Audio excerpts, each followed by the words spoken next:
Et salut les amis permapotes. Aujourd'hui, c'est la saison 5 que j'inaugure avec vous. Et donc pour cela, je suis parti à la rencontre de gens incroyables dans des lieux magnifiques qui vont nous dire comment ils changent de paradigme au jour le jour et de comment ils font revivre le vivant à travers leurs petites mains. Trop minou. Alors je suis parti avec Plénoute la magnifique et mon camion Birgit. C'est parti.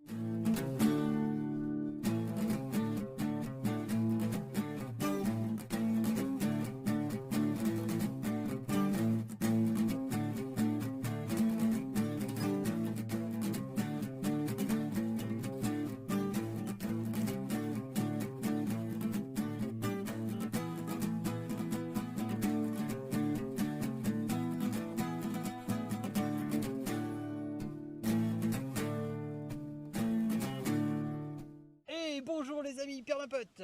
Aujourd'hui je reçois Christelle Fournier d'à Québec. Bonjour. Accompagnatrice en permaculture. Nous sommes au lac du Salagou, magnifique. Alors présente-toi, parce que du coup on se connaît depuis pratiquement un an. Voilà, c'est tout.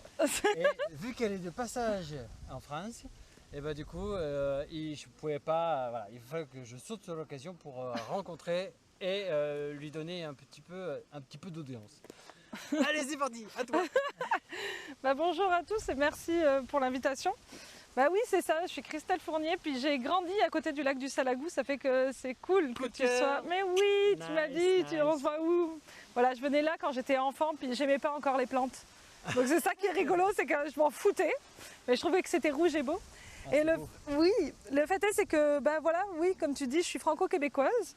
Puis, donc ça fait 15 ans que je vis au Québec quand même. Ça commence à faire un certain nombre de temps. Un paquet de temps. Oui, ça fait du temps. Et puis oui, je suis accompagnatrice en permaculture. On dirait que je ne le dis pas assez, je m'embrouille quand j'en parle. C'est-à-dire qu'en fait, j'accompagne des organismes, des municipalités, des universités, des coopératives d'habitation, des associations, des fermes aussi. Récemment. Ah oui, ça, il faut que j'en parle, c'est cool. Oui, il se passe des trucs très cool. Et puis voilà, faire des projets qui soient à la fois écologiquement mieux et aussi socialement mieux, comme la permaculture le propose, parce que je ne suis pas juste dans le design des petites plantes, je suis vraiment dans le côté socio-écologique. Okay. Donc c'est vraiment le 360, les 3 principes de la permaculture, mais direct. Donc la majorité des projets, non, tous les projets que j'accompagne, c'est en lien avec les 3 principes et les citoyens. Parce que l'idée de la permaculture au Québec est plutôt récente ou elle est jeune, on va dire plutôt jeune. Ça, il y a tout à faire. Non, il y a quand même des choses. Alors oui et non, en fait il y a 2-3 personnes qu'on connaît bien en permaculture au Québec qui sont quand même des institutions depuis je pense 10-15 ans. D'accord. Donc qui ont un peu fait les premières marques, je pense à Graham, à Wayne Roland aussi. Puis donc voilà, donc il y a déjà eu des choses de faites, il y a quand même un livre qui a été écrit, je pense qu'il y en a 1 ou 2. Alors ça c'en est un autre, mais c'est le seul bouquin qu'il faut retenir de la journée, permaculture, elle. Pardon, oui. On va revenir dessus, mais... Ça, c'est un livre qu'on a écrit en collectif à 11 femmes, en fait, permacultrices. Donc, c'est notre premier livre au Québec.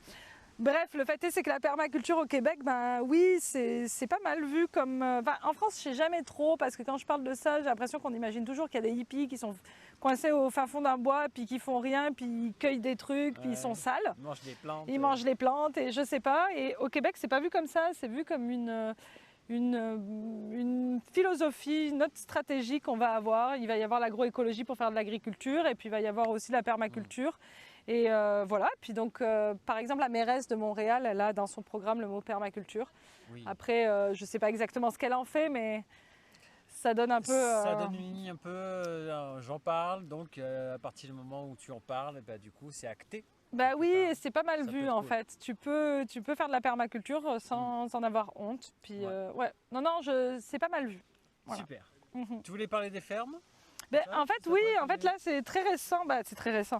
Je suis vraiment fière parce qu'il y a on accompagne depuis 1 an une ferme qui est une des premières fermes En fait, il faudrait que je dise c'est la première ferme régénératrice soutenue par la communauté qui est en train d'émerger. En gros, c'est une ferme régénératrice depuis déjà 17 ans. Donc, c'est deux fermiers et fermières, donc Mélina et François, que j'adore, qui sont des amours. Et qui ont même fait ils ont été le protagoniste d'un film qui s'appelle Humus au Québec, qui est vraiment un super film sur le côté régénératif des fermes. Et en fait, ils galèrent, la vie économique, c'est compliqué. Et donc, en fait, ça fait 1 an qu'on travaille sur l'idée d'une ferme soutenue par la communauté. Et on vient de réussir. Donc, en gros, c'est vraiment très récent. Et il y a 2 fermes au Québec qui ont décidé de faire ça cette année. Et les 2 ont réussi. En gros, c'est se dire, pour qu'ils vivent décemment, il faut 300 000. Tant qu'on n'a pas 300 000, oui, dollars, exactement, dollars canadiens. Et tant qu'on n'a pas 300 000, on ne commence pas à produire. Okay. Chacun donne ce qu'il veut. Mais tant qu'on n'a pas l'argent, on ne produit pas. Okay. Et puis après, il y a d'autres étapes, mais on fait disparaître les paniers aussi. Donc il y a 260 foyers qui ont suivi l'aventure. Okay. Donc on a atteint les 300 000. On sait qu'on doit nourrir les 260 familles. Et puis il va y avoir 3 points de chute. Puis Fertile, Fertile c'est l'entreprise que j'ai montée au travers de l'accompagnement en permaculture. On y reviendra. Et oui, on peut y revenir. Et en fait, on va accompagner le fait de créer des points de chute qui sont un peu autogérés pour les légumes. Puis les paniers disparaissent. Chacun va pouvoir prendre ce qu'il veut. Parce que finalement, on fait communauté au travers de tout ça. Et puis maintenant, tous les vendredis, les membres des foyers peuvent venir, quand ils veulent le vendredi, contribuer à la ferme. Il va y avoir aussi des corvées festives, parce qu'au Québec, on parle tout le temps des corvées pour le printemps, genre le nettoyage. Okay, on parle de corvées, moi je trouve ça un peu négatif, mais bon, voilà. Sûr. Et au Québec, c'est vraiment un des termes normaux, puis on a décidé d'appeler ça des corvées festives. Puis, donc ça commence dès le printemps, et puis ça va permettre aux gens de pouvoir venir en famille, planter des affaires ou récolter des affaires tous ensemble et apprendre un peu autour de la ferme. Donc voilà. Super ça, super projet. Et donc Fertile. Oui. Donc Fertile. On déboule, on y va. Mais oui, allez, on y va. Fertile. Il n'y a pas le feu au lac, mais quand même. On y est. Fertile, en fait, c'est une entreprise qui est née il y a 3 ans maintenant. En fait, l'idée, c'était que de donner un peu une entité à cet accompagnement que je faisais en mon nom propre. Et puis on est quand même une équipe derrière. En fait, pour chaque projet, selon les projets accompagnés, je fais appel à des gens qui ont des spécialités, parce qu'en permaculture, on le sait bien, là, il va y avoir plein de connaissances différentes. Donc il y a des gens qui sont spécialistes en système alimentaire, il y en a qui sont spécialistes en éducation. Puis le territoire est grand. Donc l'idée est aussi de ne pas faire forcément déplacer tout le monde partout. Donc voilà, et puis donc ce qui se passe, c'est ça, c'est que Fertile regroupe un peu tous ces gens et porte aussi des projets un petit peu ambitieux, tels que le livre que tu as montré.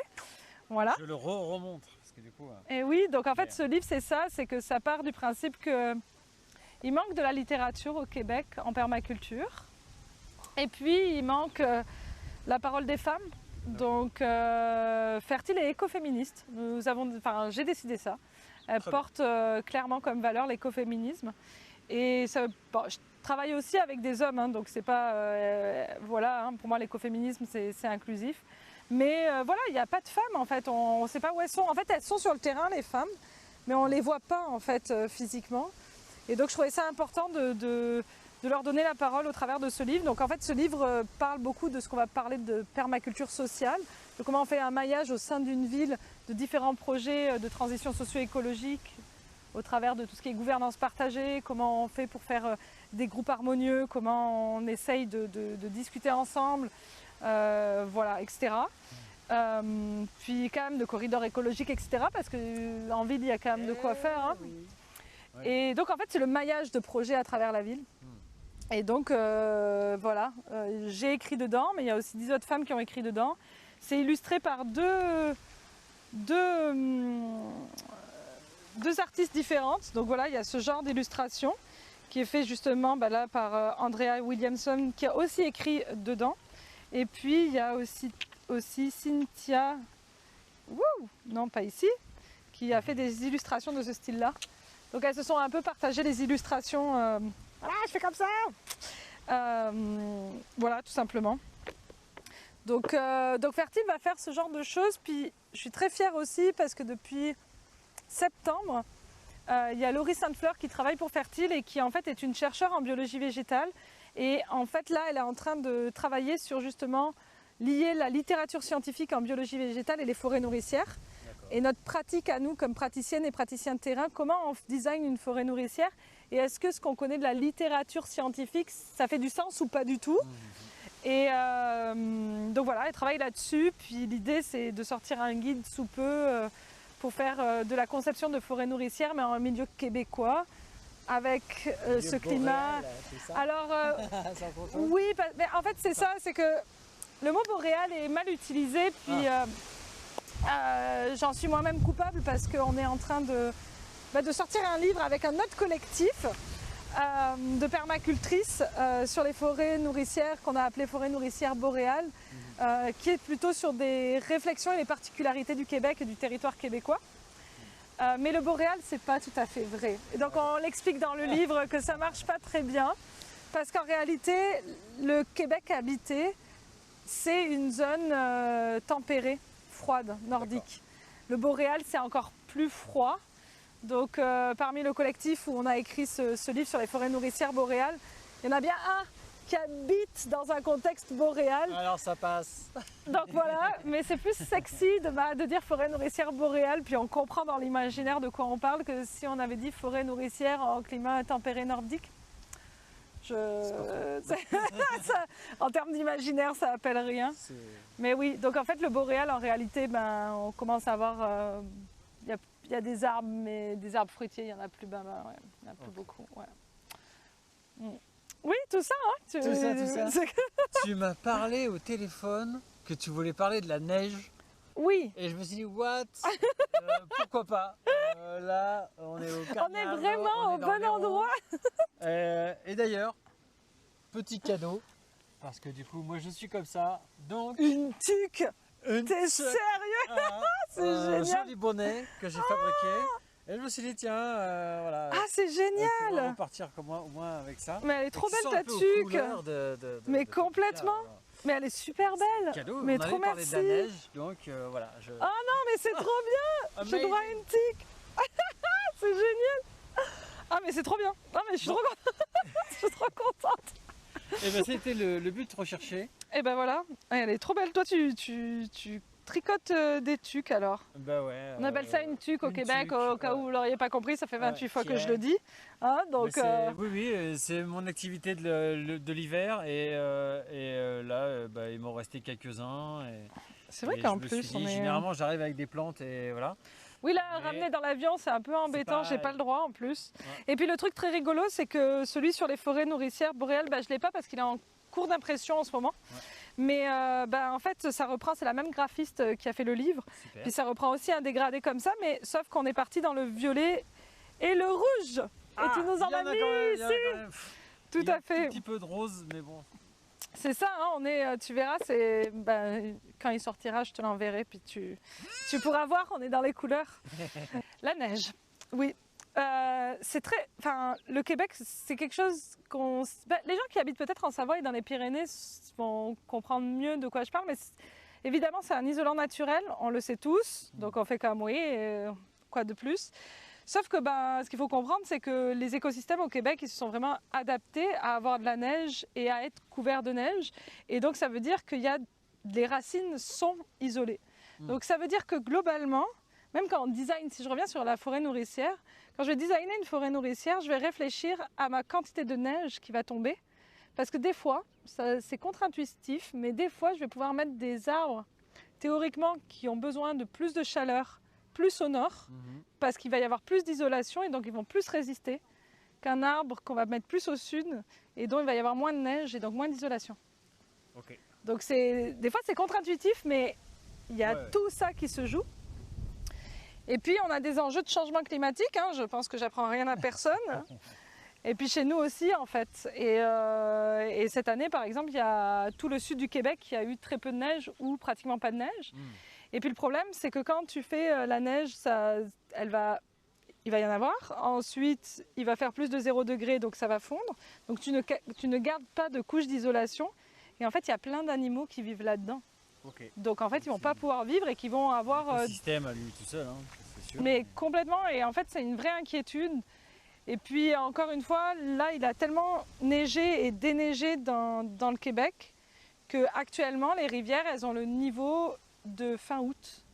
Donc en fait on risque d'avoir une crise de l'eau là, d'ici quelques temps, là d'ici quelques semaines, parce qu'en fait on risque d'avoir un manque d'eau et une sécheresse printanière, parce qu'il n'y a pas de fonte de neige en fait. Ok. Ouais, bah oui, oui, Et là, ben voilà, on ne sait Ok. pas. Donc la neige très importante là-bas et c'est sûr que c'est un climat et une biodiversité qui a besoin de ça. Tout à fait. Donc en fait, on ne sait pas trop et on est tous très embêtés avec ça. Puis c'est ça, là, j'avais des amis qui m'envoyaient des photos d'asperges qui sortaient mi-février. À savoir que normalement, mi-février, c'est des endroits où il fait -20. Donc asperges, c'est 10 Ouais. degrés minimum pendant un certain nombre de temps. Il a reneigé derrière, hein, donc forcément, il a refait du -10, du -15. Donc il n'y a Ouais. plus d'asperges pour cette année. Mais il n'y a Ouais. pas que eux, quoi. Donc, Parce qu'on ouais. dit souvent dans la permaculture que le problème devient la solution. Oui, Donc si en même temps il y a moins de neige et qu'on arrive potentiellement à produire un peu plus de fruits et légumes et de choses qu'on n'aurait pas l'habitude de produire, ouais. cultiver, puisque du coup ben, on n'a pas les périodes de chaleur ou d'assez grandes. Il y a peut-être une adaptabilité à avoir forcément à ça. Bon, je pense que vous êtes déjà dessus. C'est vrai que le fait de pouvoir s'adapter à la nature, tu vas peut-être repartir avec des graines là de plantes qui vont pouvoir se planter les aubergines. Mm. Je pense pas que ce soit vraiment. Si, le on type fait de quand même des plante. aubergines l'été, mais pas longtemps. Mais voilà, c'est ça, c'est que nos saisons sont plus courtes. Mais en fait, il y a quand même des gens qui travaillent ce qu'on va appeler l'agrobiodiversité. Donc c'est la génétique de nos plantes cultivées. Et donc en fait, c'est des citoyens qui font ça à travers le Québec. C'est pas du tout. Et ça d'ailleurs, pour moi, c'est vraiment un problème. C'est que je pense qu'il est temps qu'on le cadre avec un peu plus de moyens financiers et un peu plus de moyens. En fait, de moyens. Le financier, c'est pour les moyens. Donc plus de moyens. Et donc il y a des citoyens qui récupèrent de la génétique à droite à gauche et qui replantent, qui vont demander des graines, je sais pas où, je sais pas comment, pour certains arbres. Et l'idée, c'est d'en mettre plein à plein d'endroits et d'espérer que certains prennent et qui vont être peut-être la génétique de demain. Oui. Mais le problème, c'est que qu'on le veuille ou non, ces enjeux-là, ils sont tellement grands et la vitesse de changement climatique est tellement rapide qu'on se pose quand même beaucoup de questions. Et puis ça veut dire aussi des insectes qui sortent beaucoup trop tôt, qui d'un coup après se prennent un coup de gel, ça veut dire les pollinisateurs ils sont pas là. Les œufs, ça peut tuer les larves. C'est exactement ça. Donc en fait on est sur des déséquilibres et puis même les arbres qu'on se dit ah bah eux ils vivraient chez nous, donc ils vivraient en France par exemple, donc on peut les ramener. Ben oui, mais oui et non, parce qu'en fait c'est pas parce que tu as moins de neige que tu n'as quand même pas des pics à -30, sans neige en plus, donc sans isolation pour les racines. Okay. Il faut que tu aies en plus des plantes très résistantes. Donc oui, on travaille ça, mais on tremble un peu, en vérité. Oui. Ouais. C'est vrai que certains, par exemple en France, se mettent déjà dans la pistache. Oui. En disant vive le réchauffement climatique, comme ça on a les bonnes températures pour faire pousser des pistaches et ça va être génial. Mais ça veut dire pas de coup de gel au mauvais moment, ça veut dire... Et ça, je sais moins. Et en tout cas, au Québec, on a encore des températures négatives. C'est la limite. Hein. En fait, il y a deux limites. C'est la limite, c'est mes végétaux vont supporter jusqu'à quelle température négative. Puis la deuxième, qu'on oublie souvent, c'est le 0 degré, en fait.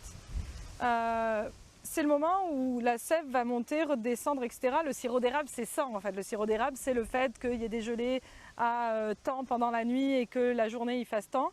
Et c'est là en fait qu'il y a la bonne sève à récupérer pour faire du sirop d'érable. Donc déjà, selon les endroits, on est plus ou moins en perte de sirop d'érable à cause du fait que ça change. Mais c'est quoi qui se passe? C'est qu'en fait, tout simplement, autour de ce 0 degré, c'est le moment de l'eau qui gèle ou pas. Donc il va casser les molécules à l'intérieur de l'arbre ou pas. Donc même si nous, on ne le voit pas, chaque fois qu'on joue à ces négatifs positifs, ben, l'arbre... il s'en prend un coup. Donc, ouais. Alors moi qui ai mis justement un érable à sucre d'Europe chez moi, oui. c'est pas dit que je fasse de toute façon une cabane à sucre à l'occasion pour pouvoir Voilà, récolter. c'est possible que non. Oui, alors c'est très bien beau. également, hein, pour la Après, biodiversité. tu peux boire de l'eau d'érable, hein, c'est très bien, paraît-il, pour soi. Comme le Après, oui, voilà, exact. Après, de là à faire du sirop d'érable, tu sais, c'est genre, on fait évaporer 30 fois à peu près. Oui, oui, oui, il en faut beaucoup pour faire du sirop. Il en faut beaucoup. Bois de l'eau d'érable, oui, c'est bien, c'est bon. On a parlé un petit peu de ce magnifique bouquin. Je ne sais pas si on peut revenir un peu sur Ouais, cette on peut, collaboration. Parce Mhm. que tu es en train de ressortir le 2e bouquin. avec d'autres gens. Voilà. Parce Oui. que, certes, vous n'étiez pas au courant peut-être de celui-ci, mais il y en a déjà un 2e qui arrive. Alors du coup, la bibliothèque elle va grossir tout de suite. Hein. Ah, Donc, mais je veux bien parler de l'autre, si je peux. aussi, bien sûr. Non, mais parce qu'en fait, il y a quelque chose. En fait, je vais parler des deux en même temps, Super. d'une certaine façon. En fait, c'est plutôt l'émergence de ça. Bah, ce premier-là, il a mis 3 ans et demi à être écrit. Parce que je ne savais pas comment on écrivait de livres. Ça fait que ça a mis du temps à D'ailleurs, comprendre, à se faire. Ferdi l'édition. Oui, en fait, tout à fait. Autoproduit du coup. Donc, oui, autoproduit. Puis l'idée, c'est que ça soit Fertile qui le porte, tout simplement. Bien sûr. Et donc, il y a eu un sociofinancement fait derrière. Grâce à ça, on a fait de la prévente et puis on a pu payer une partie des frais. Mais c'est quand même un gouffre financier, hein. Faire un livre, en général, c'est une mauvaise idée si on veut faire de l'argent. Mais par contre, pour moi, c'était tellement important et c'est tellement important de mettre en valeur des voix différentes. C'est des expertes, elles racontent toutes des choses incroyables. Bon, bref, il y a différentes personnes qui l'ont lu, qui ont fait des retours vraiment, qui m'ont dit que c'était enrichissant. Tant mieux, je pense que. Et voilà, dans 3 ans, il est dépassé, et puis c'est tout, et c'est pas grave. Il restera là. Non, mais oui. Physique, les écrits s'envolent. Non, les Bah, paroles s'envolent, les écrits restent. Mais en même temps, le but, c'est que ça évolue. C'est qu'on puisse aller. Qu'on s'améliore, qu'on se bonifie dans nos pratiques. Donc ça se veut être des paroles de praticiennes. Donc en fait, c'est comme des témoignages de nos propres pratiques, avec des réflexions autour de nos propres pratiques. Il y a des parties concrètes ou un peu d'application concrète, mais globalement, c'est vraiment l'avancée de la réflexion sur la permaculture. Arrêter de la figer dans le temps, de ce qui a été fait dans les années 70, c'est génial, je ne suis pas contre. Mais il faut aller au-delà, même dans la philosophie, là on est beaucoup plus dans le côté permaculture sociale, philosophique, etc. Bon. Et bah, tes souhaits, Bon, ben, voilà. c'est fait. Je ne couperai pas forcément au montage. Mais ça peut être rigolo, c'est comme tu veux. Et donc je disais, c'est la partie plus philosophique, mais pas que. Donc il y a le côté pratico-pratique, éducation. Il y a toute une partie, il y a un quart du livre qui parle de l'éducation à la permaculture et comment on peut éduquer avec des réflexions autour de ça. Et donc voilà, enfin, de toute façon, il est découpé comme ça, hein. La première partie, bon, il y a un peu tout ce qui est définition, c'est quoi la permaculture et tout, pour les gens qui s'y connaissent pas. Si vous connaissez la permaculture, vous sapez cette première partie. Le Il y a 8e pas- chapitre. Non mais c'est vrai, il n'y a rien Bien à sûr. apprendre. Enfin, il y a des choses, mais globalement, il n'y a rien à apprendre. Ensuite, le premier, il va parler il est coupé par les principes de la permaculture, donc prendre soin de la terre. Et donc, en ville, ça veut dire quoi? Prendre soin de l'humain, et ça veut dire quoi? Donc là, en fait, il va y avoir des questions d'inclusif, de genre, de care, tout simplement. Soin. Ouais, vraiment le soin à l'humain et à l'autre et à soi et aux autres. Il y a d'ailleurs Valérie Ayotte qui a écrit dedans, qui elle en fait est travailleuse sociale, donc elle connaît bien la permaculture aussi, et donc elle a toute cette approche qu'elle va parler. Je sais que son passage, j'ai beaucoup de retours de son passage, on me dit qu'il est vraiment bien, où elle va parler justement que bon bah si on n'est pas collectif, ça va être compliqué quoi qu'il arrive, parce que prendre des bains à la lavande, c'est bien joli, mais ça ne te fait pas avoir un toit sur la tête et à manger. Ouais. Voilà, parce que toujours ce rapport de développement personnel versus le collectif. Donc voilà, donc elle écrit bien, c'est vraiment nice. Elles écrivent toutes bien, mais voilà, je sais que ça me fait penser à ça. Puis ensuite, il y a le partager équitablement. Donc là, il va y avoir, ça c'est la plus longue partie parce qu'on va vraiment aborder tout ce qui est gouvernance partagée, les communs, c'est quoi les communs, le côté économique des choses. Comment, ça veut dire quoi partager économiquement parlant ou pas. Donc voilà, c'est vraiment le cœur du livre. Et puis il y a une partie éducation. Donc voilà. Bon, on peut dire qu'il est quand même complet. Je pense qu'il est assez complet. C'est une, Oui. une première masse d'informations. Oui. Il y en aura certainement d'autres. Oui. Et donc du coup, c'est pour commencer, c'est vraiment très bien. Ben, je pense qu'en termes de permaculture sociale appliquée à l'échelle de la ville, alors la ville ça veut pas dire, ça peut être aussi un village, mais à l'échelle, voilà, on n'est pas dans la partie je suis dans le champ avec ma ferme et mes amis, on est vraiment dans la partie plus cohabitation les uns les autres à l'échelle d'un village, d'une ville, etc. Donc oui, il n'y en avait pas tant en fait des livres écrits là-dessus et au Québec encore moins. Il y a quand même des femmes françaises aussi dans ce livre, mais la majorité sont québécoises ou au Québec en tout cas, voilà. Et puis celui sur les forêts nourricières, eh ben, c'est tout autre chose, c'est qu'en fait il n'y a aucun livre sur les forêts nourricières en lien avec le Québec. Ça n'existe pas. Et même en l'écrivant, on s'est rendu compte que même à l'échelle du Canada, il n'y en a pas. Donc en fait, tous nos livres, tous nos sujets de réflexion sont soit des livres européens, soit états-uniens. Mais en fait, oui, mais en fait là, je parle de climats qui se voudraient similaires. Mais en fait, ils ne le sont absolument pas similaires. Donc on se rend compte que même quand on prend un livre d'Angleterre, on se dit ah c'est le nord, mais en fait non. Enfin oui, c'est beaucoup plus au nord que Montréal, mais n'empêche que le climat de Montréal est beaucoup plus froid, même s'il est sur la même latitude que Lyon, et ça n'a rien à voir. Donc on s'est posé la question, c'est quoi qu'on aimerait voir dans un livre de forêt nourricière au Québec? Et finalement c'est le premier, parce qu'on a écrit ça en 3 jours. Alors oui, c'est tout un... des bouquins en 3 jours, apparemment. En fait, ce qui se passe, c'est que c'est un collectif qu'on a nommé le collectif Boréal. Ce collectif, ce qu'on veut, c'est qu'il soit évolutif. On ne veut pas forcément que ce soit tout le temps les mêmes gens, ça ne nous intéresse pas. Le but, c'est que ce collectif, chaque année, c'est ce qu'on espère, sorte un nouveau livre ou un nouveau truc qui fasse avancer la connaissance sur le territoire québécois. Et donc on a commencé avec les forêts nourricières. On s'est réunis à 4 pendant 3 jours et on s'est dit, c'est quoi fondamentalement qu'on connaît en commun et qu'on n'a jamais trouvé dans aucun livre québécois ou aucune ressource. Ça peut être des vidéos aussi, hein, qu'on n'a pas trouvé. Et en fait, eh ben, on parle énormément du territoire. Donc on parle énormément de la neige, entre autres, des vents, de la circulation des vents, parce qu'en fait, comme on est sur des périodes de froid, eh ben, il y a des en haut, ben, il ne fait pas la même température qu'en bas, donc tu as des cuvettes de froid. En fait, les gens de la montagne vont peut-être s'y retrouver un peu là, mais ensuite, eh ben, on est aussi un territoire avec beaucoup d'eau. Donc c'est bête, mais ça fait des masses thermiques. Donc en fait, selon où tu es, ça te réchauffe différemment. Et puis d'une chose à une autre, on s'est rendu compte que la seule façon de pouvoir en parler et qu'il soit lisible n'importe où dans le territoire québécois, ben, il fallait qu'on découpe les saisons en 6 saisons, comme le font les autochtones. D'accord. Parce que en gros, ben, chaque saison est marquée par quelque chose de significatif que tu vas trouver dans la nature, mais qui ne sera pas la même date que tu sois à Montréal ou à un autre endroit, s'il y a une masse thermique ou pas, d'eau à côté ou pas. Donc on ne parle pas en date, on parle en saison, et on l'a découpé en 6 saisons parce que ça semblait vraiment très évident. Nous apparemment, nous on arriverait sur 2 saisons maintenant. Ok. Voilà, il fait chaud, il fait froid. Oui, Et encore, il pleut plus, peut-être. Ou il pleut, et encore ça dépend quelle région on est. Mais tu disais en effet aussi sur l'eau qu'il n'y avait pas vraiment d'experts en eau chez vous, parce que du coup il y en a beaucoup. Il y en a beaucoup. Alors des Emma Aziza qui connaissent super bien le système de l'eau, ben, il n'y en a pas au Québec.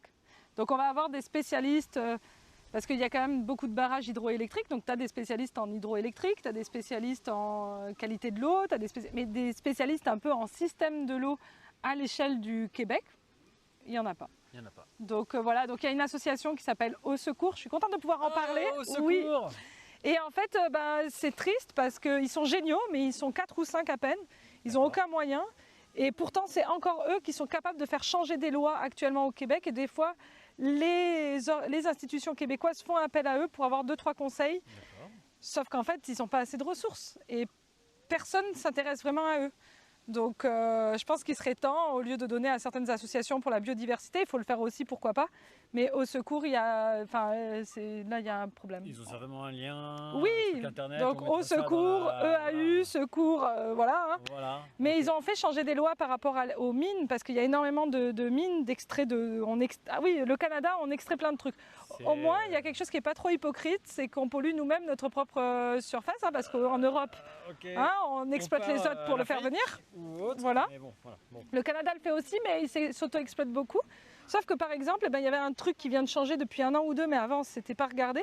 On ne regardait pas le côté bassin versant, et donc l'eau quand elle passe par la mine, où c'est qu'elle s'écoule après. Ah, fuck a duck. Donc voilà, c'était, oui, bien dégueulasse. Donc après, tu as un tiers de la population qui boit dans l'eau du Saint-Laurent Ouais. indirectement et dont les mines étaient passées juste avant. Et après, ça part au Labrador. Bah oui, bien sûr, bien Et sûr. voilà, Oui, ciao, bye. exact. Bon. Et si on ne voit pas le problème, bah, c'est qu'il n'y en a pas. Ben, exact, et comme il n'y a pas de spécialistes, voilà. Et puis il n'y a pas de statistiques au Québec aussi par rapport à l'eau. C'est grâce à Au Secours que j'ai appris ça. Tout simplement parce que tout ce qu'ils font, c'est fait par des entreprises privées là, qui récoltent l'eau, qui fait la circulation de l'eau, qui fait l'ingénierie de l'eau dans les municipalités, etc. Et donc c'est secret industriel. Ça fait qu'il n'y a pas de stats pour savoir le niveau de consommation, les niveaux de... Parce qu'en plus, l'eau est gratuite au Québec. Donc voilà. Donc on avance dans le néant Bon. de connaissances Alors, en eau. si on Vive arrive l'eau. à avancer dans le néant, on va Oui. peut-être arriver à avancer dans la vie. On va avancer dans la vie, dans le néant de l'eau. Oui, c'est ça. Et donc tu me disais que tu peut-être non, si tu as une petite marotte en ce moment, peut-être, ou Oui. quelque chose qui te porte le cœur. Oui, il y a une petite chose qui me porte le cœur. Ça fait un moment, en fait, justement, par rapport à Laurie qui fait cette recherche sur les forêts nourricières. Puis je me rends compte que le Québec, c'est ça, c'est qu'on les institutions se parlent beaucoup tous là. Donc parler avec des chercheurs, c'est facile. Mais je me rends compte qu'en fait, chacun est un peu dans son secteur à lui. Et bref, je pense qu'il serait temps qu'il y ait de la recherche en permaculture. Et voilà, dans ma tête, je me dis ça serait vraiment intéressant qu'on monte une structure pour faire de la recherche en permaculture avec des praticiennes et des praticiens, avec des chercheurs. Puis pourquoi pas que ça soit pas, j'en sais rien, un réseau coup de cœur avec des gens autant de la France que du Québec. Puis voilà, je pense aussi que Costa Rica parce que j'ai vécu au Costa Rica, donc j'ai des gens là-bas qui travaillent sur le côté carboneutralité. Le Costa Rica est vraiment avancé hein, en agroécologie. Hein, c'est vraiment C'est voilà. l'Uruguay aussi qui sont avancés. Je sais pas. Plus, il y a des choses qui avancent aussi dans ces pays-là. Hein, Ok, donc, ouais. du coup, Mais ils sont un peu obligés en même temps. Hein. Ils ont été, mais des fois c'est bien hein, d'être confronté à Ouais, des ouais. réalités qui t'obligent à penser autrement.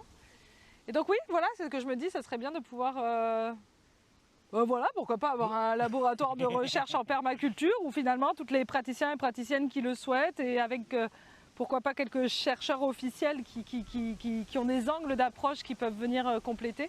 bien sûr. En fait, je pense qu'il est temps qu'on avance et qu'on en sorte des vrais outils. Voilà, comme des livres, pourquoi pas, comme des guides, pourquoi pas, des guides de conception. En fait, quelque chose qu'on le remette à la communauté parce que c'est pareil, il y a beaucoup de recherches qui sont faites dans les fabacées, la façon dont les nodules fixent l'azote et le re-rendent au sol. Puis toi et moi, on n'en a jamais entendu parler, on ne le sait pas, puis on ne va pas l'utiliser dans nos designs. Donc je me dis, ça serait bien de pouvoir faire un projet un peu ambitieux où on amène à la communauté en permanence. Ouais. L'avantage là-dedans, ce serait que principalement aussi ce soit dématérialisé. Et donc du coup, c'est que histoire de mail, il n'y a pas besoin de se déplacer pour avoir un bilan carbone horrible. Et discuter voilà, via les moyens qu'on a à disposition. Du coup, on peut parler au Costa Rica. Salut, hola Pedro. Exactement. Ouais. C'est quoi ta méthodologie? Vous faites ça comme ça, intéressant, puis nous, on peut voir si c'est applicable ou pas. Bien sûr. On entend beaucoup parler, par exemple, de la syntropie en France en ce moment. Je sais pas, je la connais pas, j'ai pas suivi de formation, mais j'ai un peu écouté 2-3 amis. Je sais que c'est pas suffisant et j'en jugerai pas à ça. Mais je me pose beaucoup de questions. Je pense pas qu'au Québec ça soit si applicable parce que notre moment de croissance des végétaux est pas le même, mais en même temps il y a personne qui en fait, donc on sait pas. Voilà, enfin à un moment donné, il faudrait. Bien sûr. On fait tous des choses isolées, puis on le sait pas. Puis c'est ça, au Québec, il y a un gars, Denis Picard, alors ça va pas vous parler, mais il fait de la permaculture à Sept-Îles. C'est impossible, c'est pas possible, c'est trop au nord, il y a plus assez de lumière par jour. Mais si, en fait, il m'explique que vu que ça dure plus longtemps la journée, et ben c'est aussi une arme en fait. Et en fait, il arrive, et donc voilà, il a 30 ans d'expérience. Personne va le voir, personne, enfin, c'est Denis dommage. Picard. Oui, non mais c'est ça. Mec, montre-toi. Non, mais c'est important et je pense que voilà, si on arrivait à mettre en lumière toutes ces connaissances, parce que c'est des vraies connaissances, pour les autres en fait, tout simplement.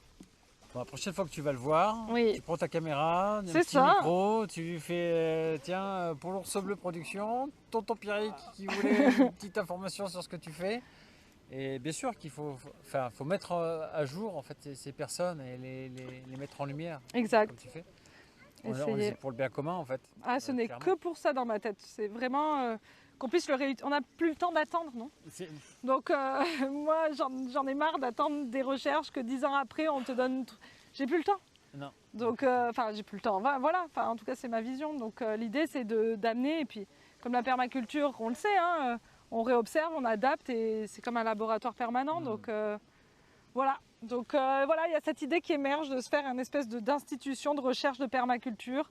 Puis voilà, Eh ben, c'était je veux bien faire partant. partie, vous me direz quand vous rejoindre sur, Sur quelque part. sur quelque part. Voilà, et puis de toute façon on passera les liens à l'occasion de tout ça. Bah oui, c'est l'idée. Et oui, Mhm. tu repars bientôt? Oui, dans une Oh, semaine. oh Oui, non, c'est fini, non, c'est pas fini. toi, pas elle. C'est pour péter mon bilan carbone un petit peu. Je Ah. reprends l'avion. Ouais. Bon, C'est ouais.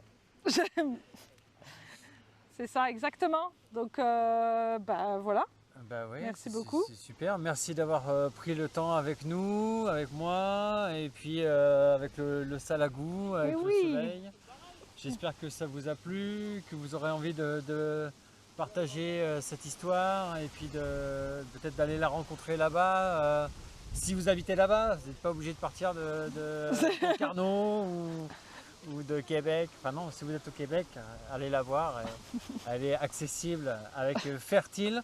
On mettra le lien peut-être de son Bah site. ouais, quoi, si c'est vous voulez, ouais, carrément. www.fertile.ca. CA. Mais fertile au pluriel. Eh ouais, Ouais. elles sont plusieurs. On est plusieurs. C'est ça. Eh ben allez, à très bientôt pour de nouvelles aventures avec jardiculture, permaculture et Saint-Cropi et compagnie. Des bisous! Bye.